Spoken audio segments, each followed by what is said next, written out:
নমস্কার নমস্কার নমস্কার নমস্কার নমস্কার নমস্কার নমস্কার নমস্কার নমস্কার নমস্কার নমস্কার আপনাদের সবাইকে সবাইকে সবাইকে নমস্কার জানাচ্ছি।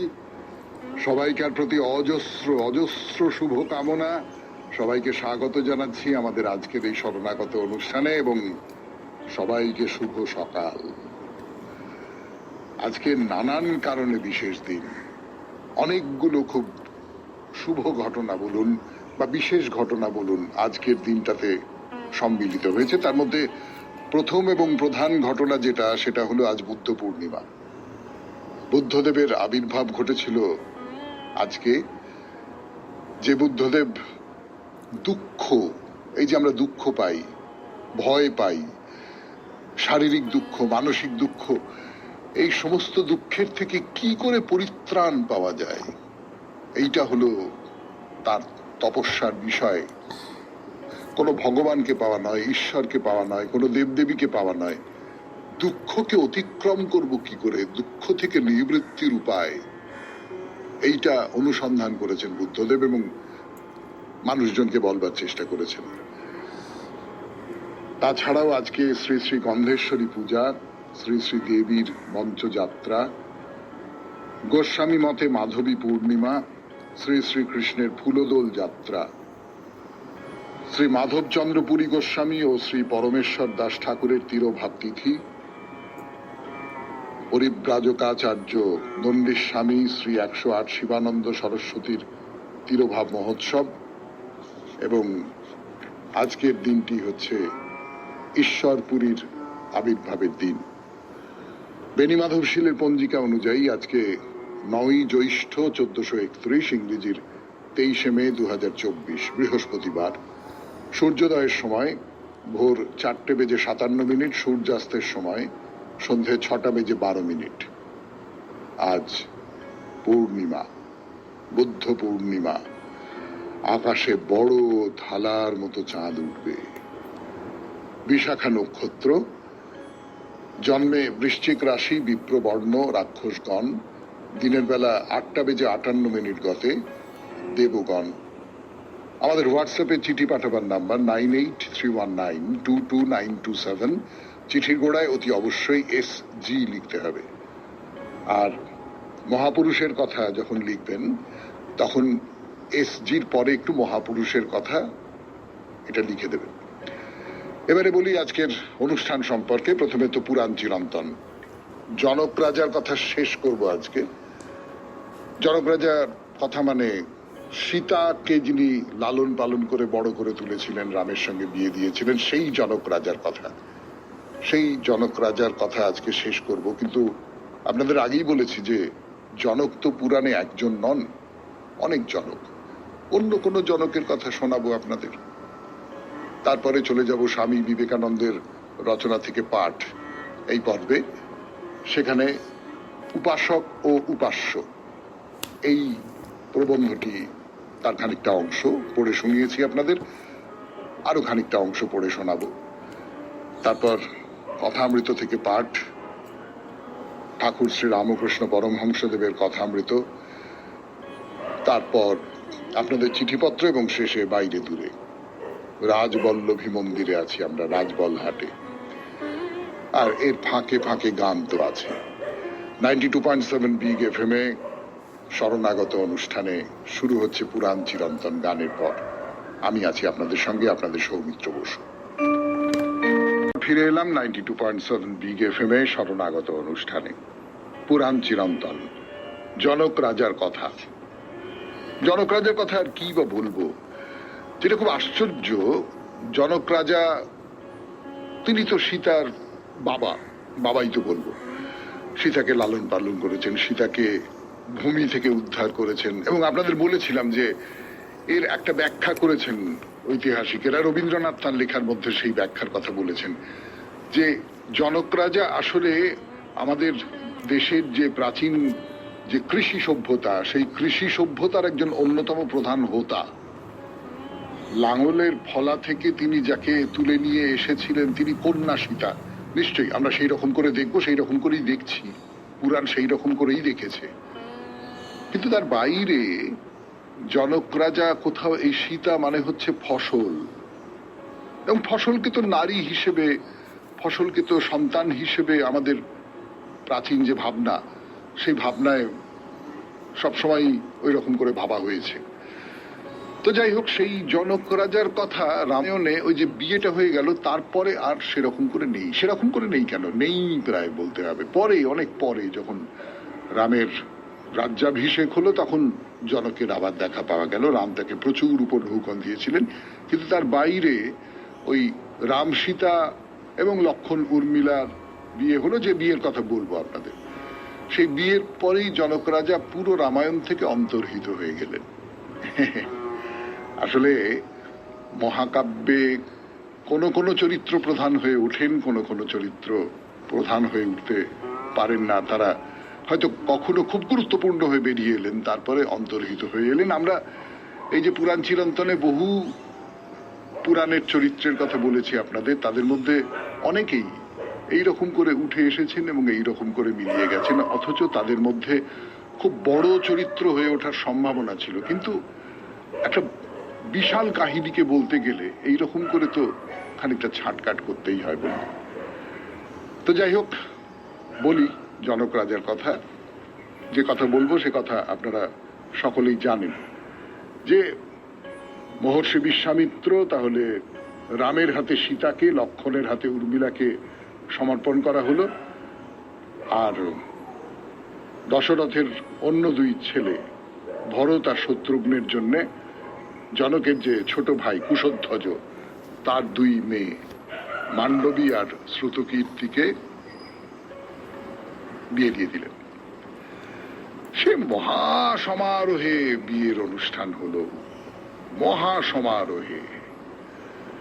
এবং যদি আপনি এটাকে বর্পণ বলে ধরেন তাহলে বর্পণ, কিন্তু বর্পণ হওয়ার কোনো কারণ নেই। জনক রাজা বর্পণ দিয়ে তার মেয়েকে পার করছেন, এরকম অশ্রদ্ধেয় কথা ভাববার কোনো কারণ নেই। কিন্তু বর্পণ এসেছে ব্যাপারটা যে মনোভাব থেকে, সেই মনোভাবটাই আমি বলছি, যে আমি মেয়েকে দিচ্ছি, মেয়ে যাতে সুখে শান্তিতে থাকে, তার জন্য আমি আমার যা কিছু সেইগুলো আমি মেয়ের সঙ্গে দেব। পরবর্তীকালে এটা বাধ্যতার ব্যাপার হয়ে গেছে, আপনাকে এই দিতে হবে, সেই দিতে হবে, ফ্রিজ দিতে হবে, টিভি দিতে হবে, খাট দিতে হবে, আলমারি দিতে হবে, এত গয়না দিতে হবে, এত ভরি সোনার গয়না দিতে হবে, এরকম সব করা হয়। তো কিন্তু আসলে বর্পণ ব্যাপারটা আমার মনে হয় গোড়াগুড়ি তাই। যাই হোক, বর্পণের কথা থাক, আমরা ফিরে আসবো জনক রাজার কথায় 92.7 বিগ FM এ শরণাগত অনুষ্ঠানে গানের পর। কথা বলছিলাম আপনাদের 92.7 বিগ FM এ শরণাগত অনুষ্ঠানে বর্পণের কথা আর কি, যে আমি আমার মেয়েকে পরের বাড়ি পাঠাচ্ছি, তাকে আমি সাজিয়ে দিলাম আমার মতন করে, আমার খুশি মতো আমি তাকে সাজিয়ে দিলাম। এইটা একটা হতে পারে, বাবা মা তাদের মনে হতে পারে যে মেয়েটাকে আমি আমার মতন করে যা যা কিছু দেবার সেগুলো দেবো, সেগুলো স্ত্রী ধন।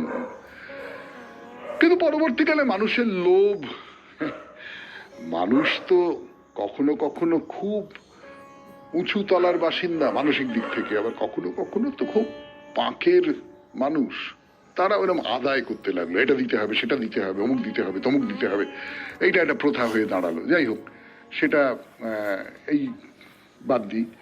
কিন্তু জনক রাজা কি দিয়েছিলেন সেই কথাটা বলি আপনাদের। জনক রাজা তার মেয়েদের 1 লক্ষ গো সম্পদ, মানে গাভী, গাভী কিন্তু খুব খুব মূল্যবান একটা ব্যাপার। গাভী, আপনারা জানেন গাভী নিয়ে প্রচুর ঝগড়াঝাটি হয়েছে, মহাভারতেও হয়েছে, বিরাট রাজার সেই গাভী চুরি ইত্যাদি ইত্যাদি, সেই সমস্ত গল্প আপনারা জানেন।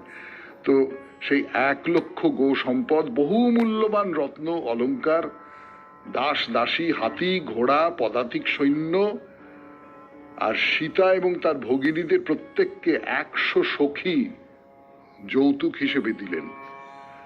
মানে এই যে রাজকন্যারা দশরথের ঘরে এলেন, এরা প্রত্যেকে এই সব কিছু নিয়ে এলেন। রাজকন্যারা তাদের যে প্রিয় সখী যারা ছিলেন তাদেরও নিয়ে এলেন, সেই সখীরাও এই বাড়িতে চলে এলেন, শ্বশুর বাড়িতে চলে এলেন। অর্থাৎ সখীদের ব্যক্তিগত জীবন বলে কিন্তু কিছু নেই, তারাও রাজকন্যার সঙ্গে যে কোনো জিনিসের মতন করে তারাও আরেক জায়গায় চলে গেলেন। তো রাজা দশরথ জনককে অযোধ্যায় যাওয়ার জন্য নিমন্ত্রণ করলেন, করে বিয়ে টিয়ে হয়ে গেল, খুব আনন্দের সঙ্গে সমস্ত সম্পন্ন হলো। পুত্র পুত্রবধূদের নিয়ে দশরথ অযোধ্যায় যাত্রা করলেন। জনক রাজা কি কি দিয়েছিলেন তা তো বললাম, তার বাইরে রামচন্দ্র একবার বনবাসে যাওয়ার আগে লক্ষণকে একটা কথা বলেছিলেন যে রাজা জনক যৌতুক হিসেবে দিব্য ধনুক, কবচ, খড়গ ইত্যাদি তাকে দিয়েছিলেন। জনক রাজার কাছে এই সমস্ত দিব্য ধনুক, কবচ এইসব ছিল, খড়গ। তো যে কথা বলছিলাম আপনাদের সেটা হচ্ছে যে এরপর রামচন্দ্রের বনবাসকাল থেকে একটা লম্বা সময় পর্যন্ত জনক রাজাকে আর দেখা গেল না। রামচন্দ্রের যখন রাজ্যাভিষেক হলো তখন আবার জনককে আমরা দেখতে পাই। রামচন্দ্র জনককে বহুমূল্য রত্ন ইত্যাদি দিয়ে সম্মানিত করেছিলেন। এই হলো জনক রাজার কথা। শেষ হলো আজকের মতো পুরাণ চিরন্তন। এরপর স্বামী বিবেকানন্দের রচনা থেকে পাঠ। 92.7 বিগ FM এ শুনছেন জীবনের সহজ পাঠ, শরণাগত। রচনা থেকে পাঠ, উপাসক ও উপাস্য, 92.7 বিগ FM এ শরণাগত অনুষ্ঠানে। ব্যক্তি ঈশ্বর কেহ আছেন কি, যে ঈশ্বর চিন্তা করেন, বুঝিতে পারেন, আমাদিগকে চালিত করেন? আছেন। নির্বিশেষ ঈশ্বরে এইসব গুণের কোনটিই থাকিতে পারে না। তোমরা প্রত্যেকেই এক একটি ব্যক্তি। তুমি চিন্তা করো, ভালোবাসো, ঘৃণা করো, ক্রুদ্ধ বা দুঃখিত হও ইত্যাদি, কিন্তু তবুও তুমি হইতেছ নৈর্ব্যক্তিক, সীমাহীন। একাধারে তুমি সগুণ এবং নির্গুণ। ব্যক্তি এবং ব্যক্তিহীন দুটি দিকই তোমার রহিয়াছে। ওই নৈর্ব্যক্তিক সত্তা ক্রোধ প্রকাশ করিতে পারে না, কিংবা দুঃখিত বা ক্লিষ্ট হইতে পারে না, এমনকি দুঃখ কষ্টের চিন্তাও করিতে পারে না। নৈর্ব্যক্তিক সত্তা চিন্তা করিতে পারে না, জানিতে পারে না, উহা স্বয়ং জ্ঞান স্বরূপ। পক্ষান্তরে ব্যক্তি সত্তার জ্ঞান আছে, চিন্তা, মৃত্যু প্রভৃতি আছে। যিনি সর্বগত পরম, স্বভাবতই তাহার দুইটি দিক থাকিতে বাধ্য। একটি বস্তু সমূহের অনন্ত সত্তার নির্ণায়ক, অপরটি তাহার ব্যক্তি ভাব, আমাদের সকলের আত্মার আত্মা। তিনি সকল প্রভুর প্রভু। তিনি এই বিশ্ব ব্রহ্মাণ্ড সৃষ্টি করিতেছেন, তাহারই নির্দেশে উহা বর্তমান রহিয়াছে। সেই অনন্ত, চিরশুদ্ধ, চিরমুক্ত তিনি কিন্তু বিচারক নন। ভগবান কখনো একজন বিচারপতি হইতে পারেন না। তিনি সিংহাসনের উপর বসিয়া ভালো এবং মন্দের বিচার করেন না।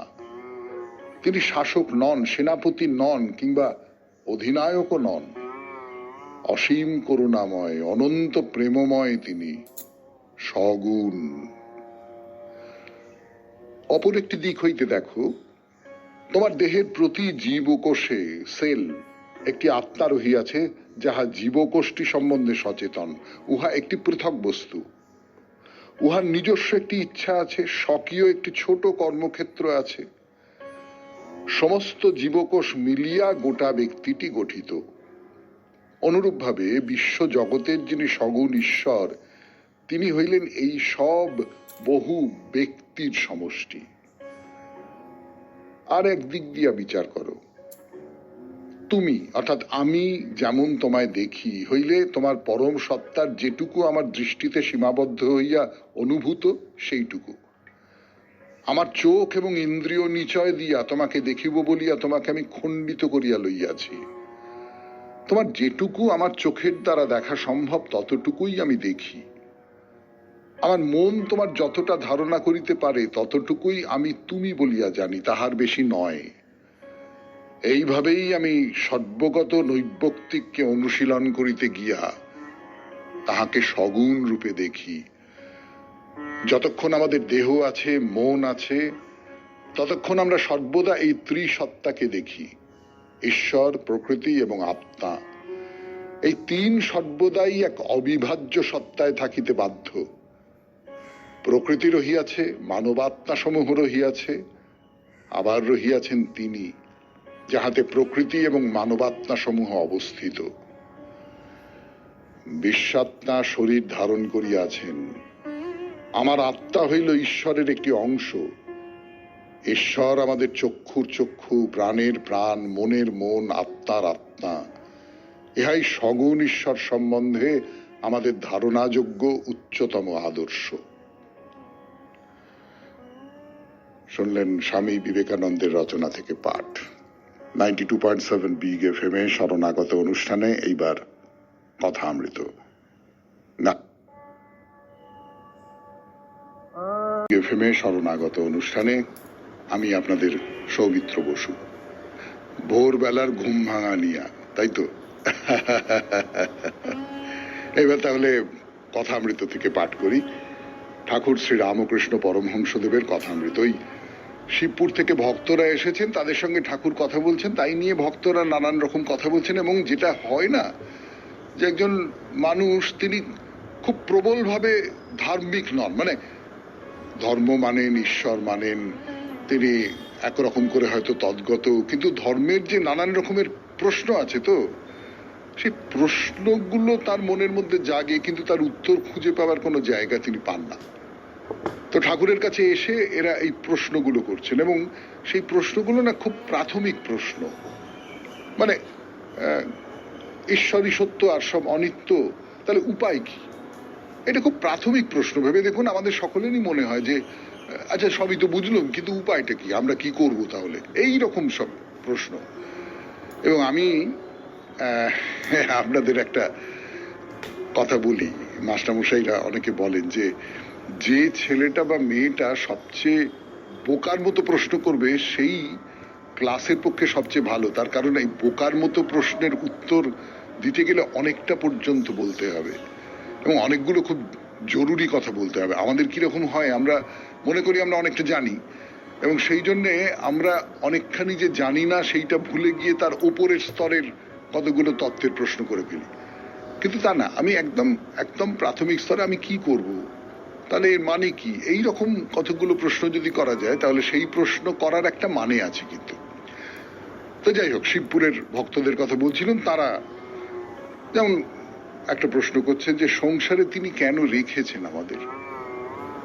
এই সংসারটা তো ধোঁকার টাটি, এই সংসারটা তো অনিত্য, এই সংসারটা তো মিথ্যে। তাহলে তিনি এই সংসারটায় আমাদের রেখেছেন কেন? এটা একটা খুব প্রাথমিক প্রশ্ন। এই প্রশ্নটা আমাদের উঠতেই পারে যে সবটাই যদি মিথ্যে, তাহলে এইটা তৈরি করবার দরকার কি ছিল, এইটা রাখবার কি দরকার ছিল? তো ঠাকুর বলছেন সৃষ্টির জন্য রেখেছেন, তার ইচ্ছা, তার মায়া, কামিনী কাঞ্চন দিয়ে তিনি ভুলিয়ে রেখেছেন আমাদের। ভুলিয়ে রাখার জন্য এই সংসারটা, এই সংসারের যে এইসব বিষয়, বাসনা, কামনা, তারপরে সম্পর্কগুলো, সেই সম্পর্কের মধ্যে ভালোবাসা, ঘৃণা, এই সমস্ত নিয়ে আমরা খুব মেতে আছি।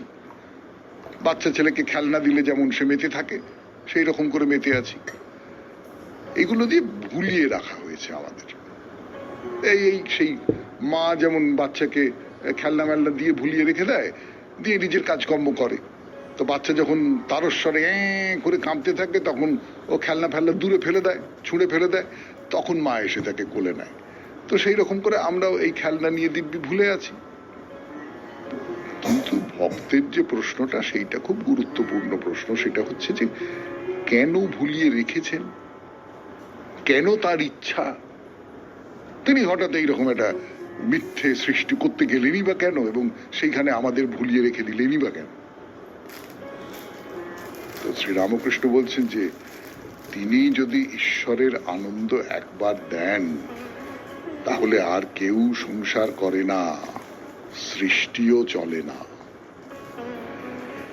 92.7 বিগ এফএম এ শরণাগত অনুষ্ঠানে শুনছেন কথামৃত থেকে পাঠ। পাঠ করছি আমি আপনাদের সৌমিত্র বসু। ফিরে আসছি গানের পর। অমৃত থেকে পাঠ 92.7 বিগ এফএম এ শরণাগত অনুষ্ঠানে। এই যে প্রশ্নটা ভক্ত করলেন যে কেন ভুলিয়ে রেখেছেন, কেন তার ইচ্ছে? তো ঠাকুর বলছেন যে তিনি যদি ঈশ্বরের আনন্দ একবার দেন, তাহলে আর কেউ সংসার করে না, সৃষ্টিও চলে না। তাহলে সৃষ্টিটা চলতে হবে, এইটা এইটা এইটা ঈশ্বরের মনোবাসনা যে সৃষ্টিটা চলবে। সেই সৃষ্টিটা অনিত্য, কিন্তু সেই অনিত্য দিয়েও চলবে, চলাটা দরকার। কি দরকার?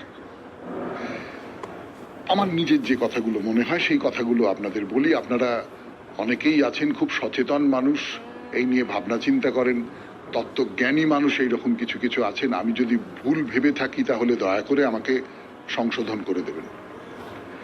এই যে বাচ্চাকে খেলনা দিয়ে বসিয়ে রাখার কথাটা বলেছিলাম আপনাদের, এই খেলনা দিয়ে বসিয়ে রাখাটা কেন? খেলনা দিয়ে যদি বসিয়ে না রাখি তাহলে নিরন্তর আমি আমার মায়ের কাছে থাকবো এবং আমার আর খেলনার প্রতি মন থাকবে না।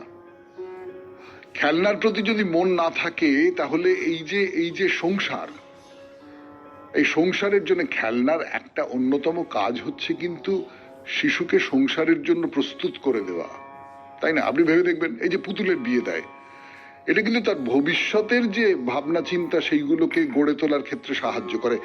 অন্য সমস্তটা ছেড়ে দিন, এই যে বাচ্চারা ক্রিকেট খেলে, ফুটবল খেলে, এর মধ্যে দিয়ে কিন্তু তার একরকম করে জীবন সংগ্রামের একটা আন্দাজ তৈরি হয়ে যাচ্ছে। সে যা কিছু করুক না কেন তার ভেতর দিয়ে, সেটাই সৃষ্টি। সৃষ্টিকে যদি প্রবাহিত রাখতে হয় তাহলে খেলনা দিয়ে ভুলিয়ে রাখতে হবে। সৃষ্টিকে সরিয়ে রেখে যদি ঈশ্বরের আনন্দ সবাই পেয়ে যায় তাহলে সেই ঈশ্বরের আনন্দ পাবার যে বিশেষত্ব সেটা তো আর রইল না। ঠাকুর একটা উপমা দিচ্ছেন, কি আশ্চর্য, সব মাথা থেকে বার করতেন উপমায়, একটা অদ্ভুত ব্যাপার। বলছেন যে চালের আড়তে বড় বড় ঠেকের ভেতরে চাল থাকে, পাছে ইঁদুরগুলো ওই চালের সন্ধান পায়, তাই দোকানদার একটা কুলোতে খই মুড়কি রেখে দেয়। ওই খই মুড়কি মিষ্টি লাগে, তাই ইঁদুরগুলো সমস্ত রাত কড়ন মড়ন করে খায়, চালের সন্ধান আর করে না। কিন্তু দেখো, এক সের চালে 14 গুণ খই হয়। কামিনী কাঞ্চনের আনন্দ অপেক্ষা ঈশ্বরের আনন্দ কত বেশি। তার রূপ চিন্তা করলে রম্ভা তিলোত্তমার রূপ চিতার ভস্য বলে বোধ হয়।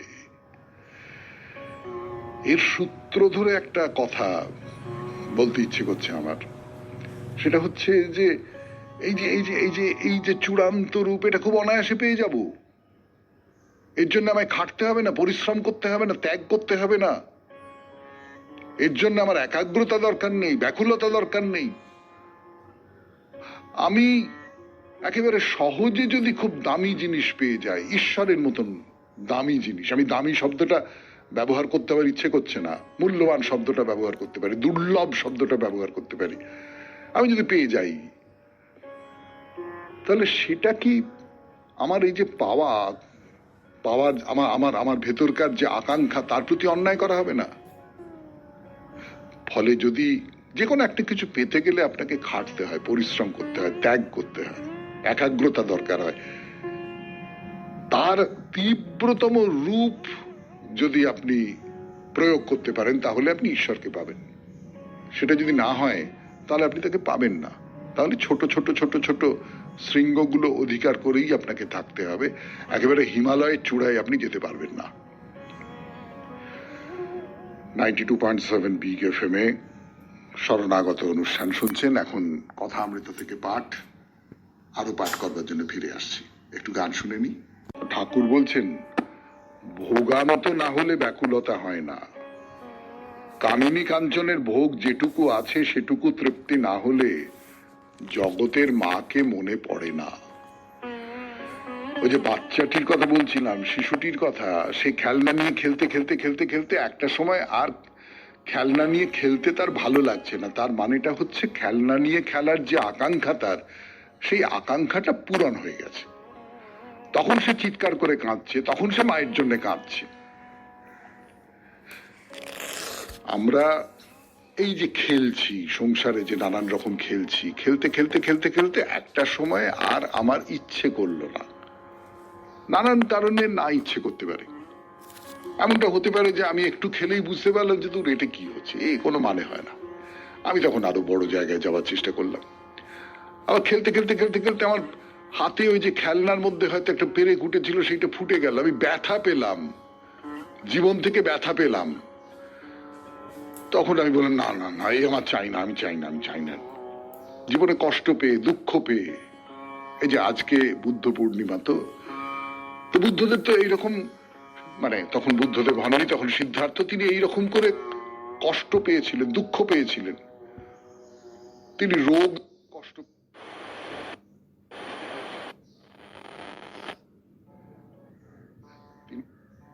ঈশ্বরের কথা বলেননি, তিনি দুঃখ থেকে নিবৃত্তির কথা বলেছেন। কিন্তু আমি যদি বলি যে এই যে কষ্ট, এই যে দুঃখ, এই যে কাঁটা বিঁধে যাওয়া মনের মধ্যে, সেইখান থেকে মানুষ ভাবতে পারে যে না, এগুলো এগুলো নয়, এখান থেকে বেরিয়ে আমাকে অন্য জায়গায় যেতে হবে। তো ঈশ্বরের সেই আনন্দ পেতে গেলে আমাকে সাধনা করতে হবে না, এমনি এমনি পেয়ে যাব? এটা কি ঠিক? কোনো কিছু এমনি এমনি পেয়ে যাওয়া, তাহলে তো তার মর্যাদা থাকে না। ভোগান্ত না হলে ব্যাকুলতাটা হয় না। ওই ঠাকুর বলছেন, ছেলে যখন খেলায় মত্ত হয় তখন মাকে চায় না, খেলা সাঙ্গ হয়ে গেলে তখন বলে মা যাব। হৃদের ছেলে পায়রা নিয়ে খেলা করছিল, পায়রাকে ডাকছে আয় তিতি করে। পায়রা নিয়ে খেলা তৃপ্তি যেই হলো, অমনি কাঁদতে আরম্ভ করলো। তখন একজন অচেনা লোক এসে বললো, আমি তোকে মায়ের কাছে নিয়ে যাচ্ছি। সে তার কাঁধে চড়ে অনায়াসে চলে গেল। আর যারা নিত্য সিদ্ধ, তাদের সংসারে ঢুকতে হয় না, তাদের ভোগের বাসনা জন্ম থেকেই মিটে গেছে। শুনলেন কথামৃত থেকে পাঠ, 92.7 বিগ এফএম এ শরণাগত অনুষ্ঠানে। এরপর আপনাদের চিঠিপত্র। চিঠিপত্র চিঠিপত্র এবং সেই একই সঙ্গে কবিতাও বটে। 92.7 বিগ এফএম এ শরণাগত অনুষ্ঠানে একটি স্বরচিত কবিতা লিখে পাঠিয়েছেন বারুইপুর থেকে সৌমিত্র চট্টোপাধ্যায়। তার আগে একটা ছোট চিঠি আছে, সেই চিঠিটা পড়ে কবিতাটা শোনাই আপনাদের। মাননীয় সৌমিত্র বাবুকে এই স্বরচিত কবিতার চিঠিটি পাঠিয়েছিলাম বেশ কদিন আগে, আপনার সুকণ্ঠে আবৃত্তি শোনার উদগ্র আকাঙ্ক্ষায়। কিন্তু যে কোনো কারণেই হোক আপনার আবৃত্তিটি হয়নি, হয়তো চিঠিটি আপনার চোখে পড়েনি, তাই আবার পাঠালুম। আশা করি এবার নিশ্চয়ই আপনার চোখে পড়বে এবং শরণাগতয়ে বহু আকাঙ্ক্ষিত আপনার কণ্ঠের আবৃত্তি শুনতে পাব। এটা আপনাকে লেখা আমার ব্যক্তিগত অনুরোধ পড়ার জন্য, পড়লে ভারী কৃতার্থ হব। এবার চিঠিটি। ঋতুচক্রের অগণিতবার ঘূর্ণনে আমাদের বঙ্গ প্রকৃতি বারংবার নতুন করে নববর্ষে ঋতুর বৈচিত্র্যময় খেলা শুরু করে। এবার নববর্ষ আর ঋতুরঙ্গে চিরনতুনত্ব নিয়ে একটা কবিতা রচনা করেছি। মাননীয় সৌমিত্রবাবু যদি কবিতাটি পাঠযোগ্য বিবেচনা করে শরণাগত হয়ে তার ভাব ও মাধুর্যময় কণ্ঠে আবৃত্তি করে শোনান, তো ভারী কৃতার্থ হই। সৌমিত্রবাবুকে নববর্ষের প্রণাম ও বিগ এফএম এর কলাকুশলী বর্গ এবং অগণিত শ্রোতৃমণ্ডলীকে নববর্ষের প্রীতি শুভেচ্ছা সহ কবিতাটি পাঠালুম। শুভ স্বাগতম, 1431। পূব গগনে রংবাহারি জাগলো তপন ভোরবেলা, বইছে বাতাস স্নিগ্ধ নিশ্বাস, ভোরাই সুরে দিল খোলা।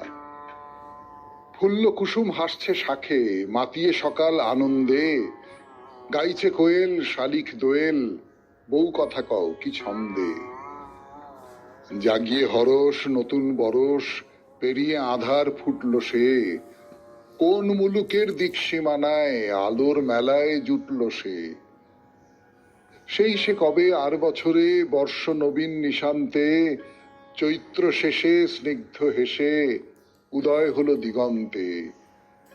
গ্রীষ্ম দহন জাল্য তপন অগ্নিশিখায় নিরন্তর, কালবৈশাখীর মন্দ্র মেঘে কাঁপল গগন দিগন্তর। ভোরের পাখি ক্লান্ত ডাকি, ঝিমায় দারুণ দ্বীপ্রহর, শুষ্ক পুকুর রুদ্র দুপুর, তপ্ত বিপুল তেপান্তর।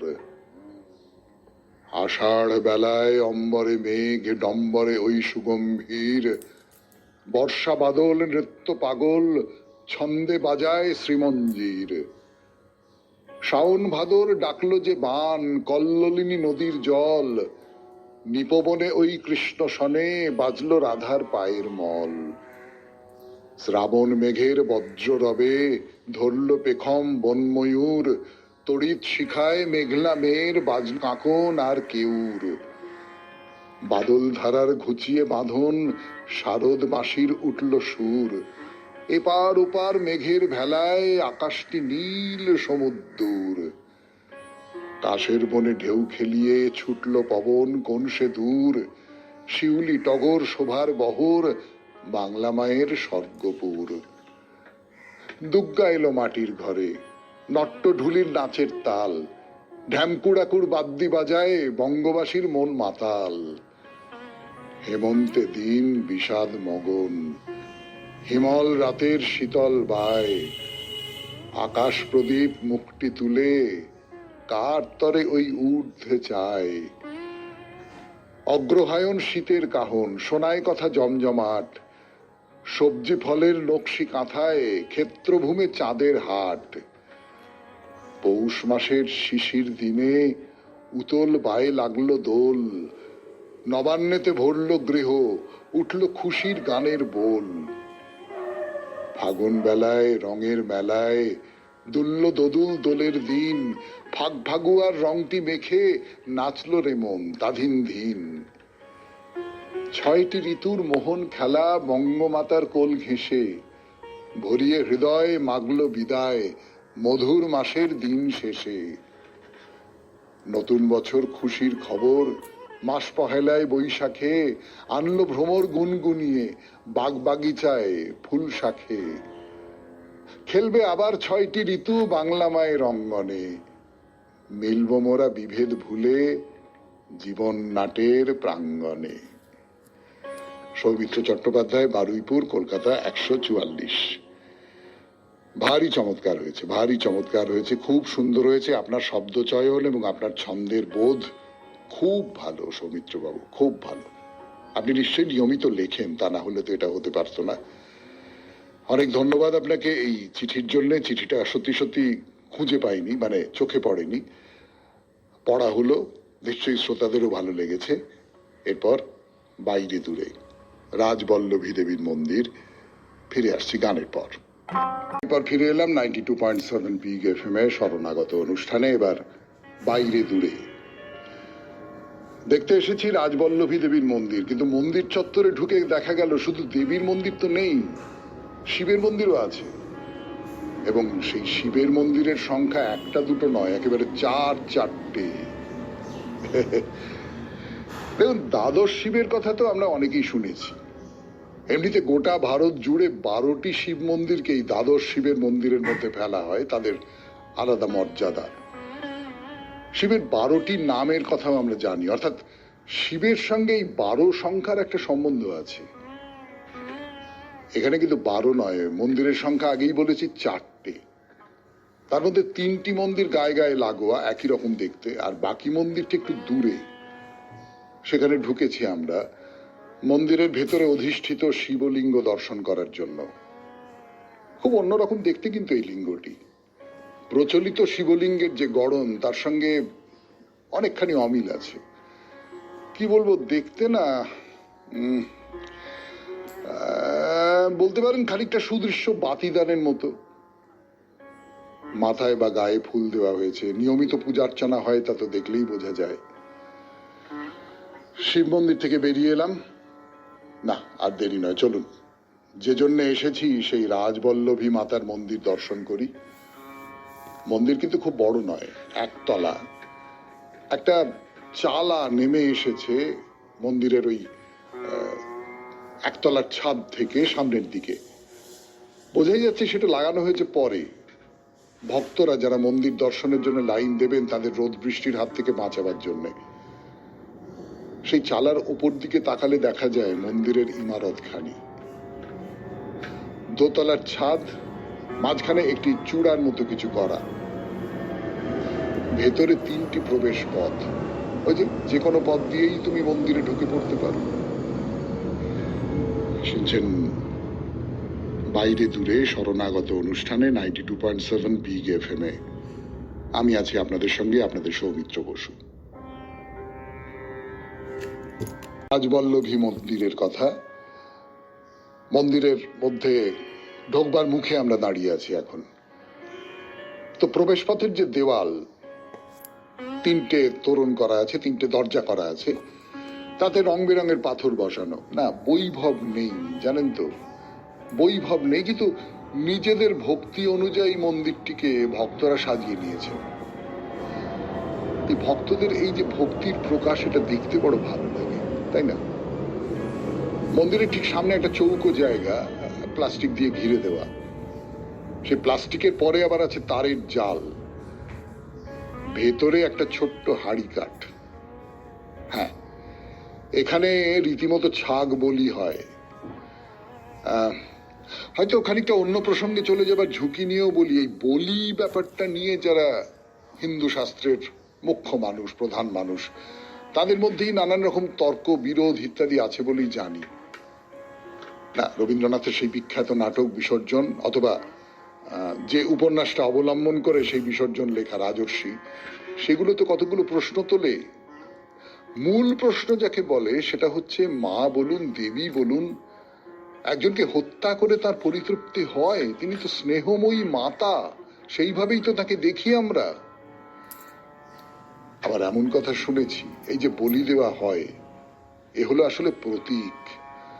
আমাদের প্রত্যেকের ভেতরে যে ষড়রিপুর প্রকোপ, সেই ষড়রিপুকে নাশ করবার জন্যে, সেইটা বোঝাবার জন্য এই বলির প্রথা। কারণ ষড়রিপুকে নাশ করা তো খুব শক্ত কাজ, সে তো খুব সহজে করা যাবে না। আর যে কাজ সহজে করা যায় না, বেশিরভাগ মানুষ তা পরিহার করে তার বদলে অন্য রাস্তা বেছে নেবার চেষ্টা করেন। সেই অন্য রাস্তা হলো বলিকে আক্ষরিক অর্থে নেওয়া। বলি মানে কোনো না কোনো জন্তুকে হত্যা করা, এমনটাই মানে দাঁড়ালো। এই দেখুন, রাজবল্লভী দেবীর মন্দিরের সামনের হাড়িকাঠ দেখে বলি নিয়ে কত কথা সব মনে পড়ে গেল।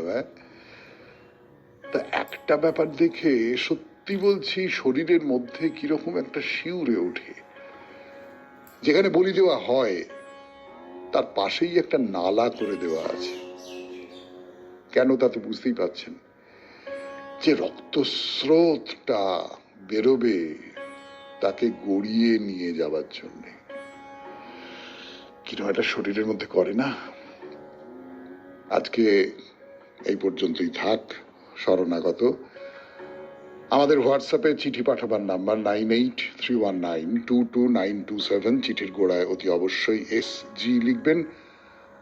আর মহাপুরুষের কথার উত্তর দেবার আজকেই তো শেষ দিন। SG, মহাপুরুষের কথা, আর কেবলমাত্র নামটুকু, তার বেশি আর কিছু নয়। এবারে কবিতা। আচ্ছাদন হতে ডেকে লহ মোরে তব চক্ষুর আলোতে, অজ্ঞাত ছিলাম এতদিন, পরিচয়হীন, সেই অগোচর দুঃখ ভার বহিয়া চলেছি পথে। শুধু আমি অংশ জনতার, উদ্ধার করিয়া আনো, আমারে সম্পূর্ণ করি জানো। যেথা আমি একা, সেথায় নামুক তব দেখা। সে মহানির্জন, যে গহনে অন্তর্যামী পাতেন আসন, সেইখানে আনো আলো। দেখো মোর সব মন্দ ভালো, যাক লজ্জা ভয়, আমার সমস্ত হোক তব দৃষ্টিময়। ছায়া আমি সবা কাছে, অস্ফুট আমি যে, তাই আমি নিজে তাহাদের মাঝে নিজেরে খুঁজিয়া পাই না যে। তারা মোর নাম জানে, নাহি জানে মান, তারা মোর কর্ম জানে, নাহি জানে মর্মগত প্রাণ। সত্য যদি হই তোমা কাছে, তবে মোর মূল্য বাঁচে তোমার মাঝারে। বিধির স্বতন্ত্র সৃষ্টি জানিব আমারে। প্রেম তব ঘষিবে তখন অসংখ্য যুগের আমি একান্ত সাধন। তুমি মোরে করো আবিষ্কার, পূর্ণ ফল দেহ মোরে আমার আজন্ম প্রতীক্ষার। বহিতেছি অজ্ঞাতির বন্ধন সদাই, মুক্তি চাই। তোমার জানার মাঝে সত্য তব যেথায় বিরাজে। খুব ভালো থাকবেন, আনন্দে থাকবেন। নমস্কার।